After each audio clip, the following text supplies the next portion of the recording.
Hey guys, right, next project up, which is the transmitter.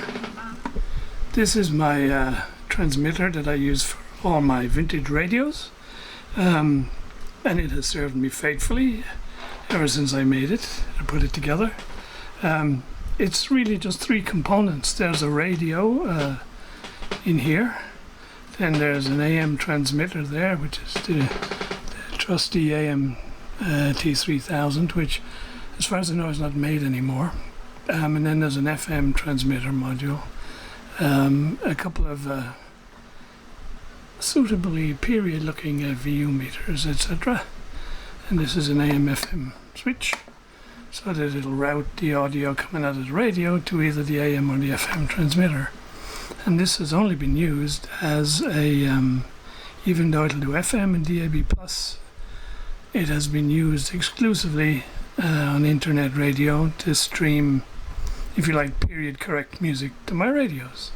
Unfortunately, I don't know, maybe just under a year ago, I think, the guys who make this radio shut down the back-end service that lets you connect internet radio.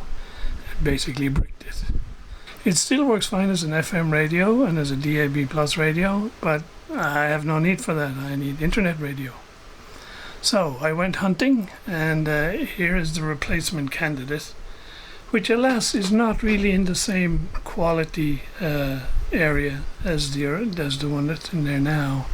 But I was constrained by trying to find a radio with the controls layout similar to the other one, so that I wouldn't have to go remaking this whole front panel thing. This one, I don't know, it seems like portable internet radios have been the victim of some sort of race to the bottom in terms of price and quality, because the reviews of most of them are pretty rubbish. And sure enough, this one had a tendency to lose the Wi-Fi and just lock up completely, and so you have to do a master on-off, which is why I had to extend the master on-off switch on these two white wires outside the case, because I'm going to have to put that master switch on the back of this cabinet. So the task is take this radio out, put that radio in, and wire it all up. So here's what it looks like inside. So this is the actual original radio. Oh, and it's got that rubbery stuff that's all gone sticky. So just a few notable points. The various wall warts that were used to power the radio and the transmitter and the FM thingy, I put them all inside a mu metal box, which is earthed, so that we would suppress as much as possible of any of the RF noise. And yeah, it's worked fine. As I say, I'm really pissed that I gotta go and do all this changing, because locating this radio, then the replacement to fit the hole on the front, is going to be fun. Anyway, let's get it out of there. Okay, radio's out, and it's very gross. It's just all sticky and gooey. I hate that rubberized stuff. Do you think that's some sort of planned obsolescence that they do this? Because it is so common now that whether it's a mouse or anything, any piece of equipment you get, it's going to go like this after a little while. Anyway, if I feel like it, I'll clean all that crap off. Okay, so we gotta line up the baby one to go in here. See how that goes. So we have an initial fit. We'll do some testing and see where we go from there. And so to line up the set, I 3D printed a few bits and pieces just to line it up correctly with the window and to hold it so that when I push the buttons it doesn't push back. Turns out the power supply is the same as the previous radio, so I just had to change the plug, because the previous one had a barrel connector and this is USB. Right, time for a test. Well, it works, we're almost there, but for some reason the VU meters are pegged way over. And if I turn the volume all the way down, they're still pegged.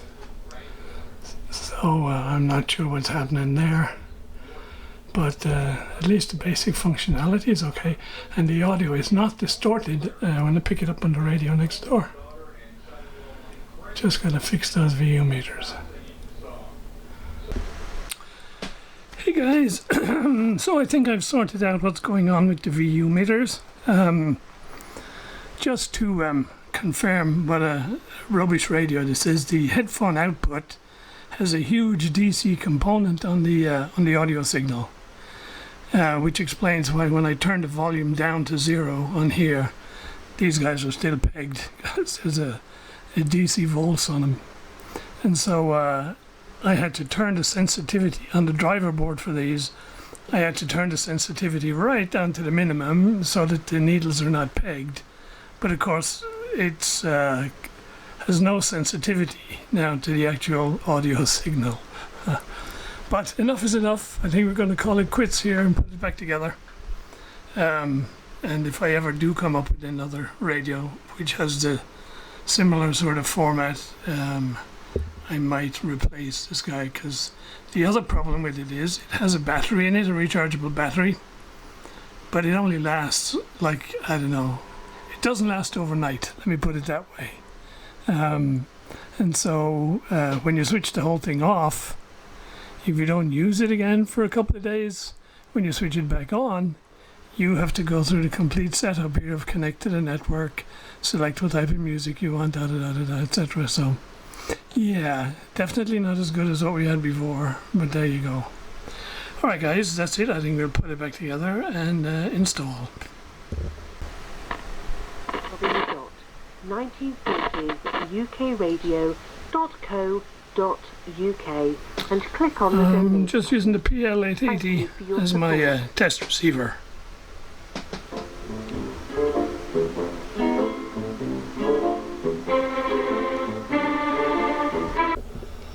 Okay guys, so there it is, back installed, we're back online, and as I suspected, I had this fully charged on the battery last night.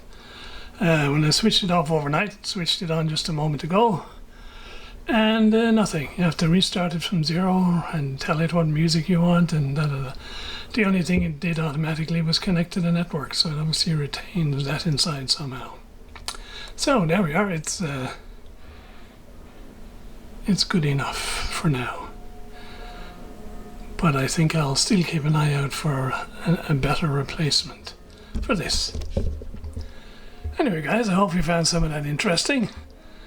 On to the next project. Thanks for watching.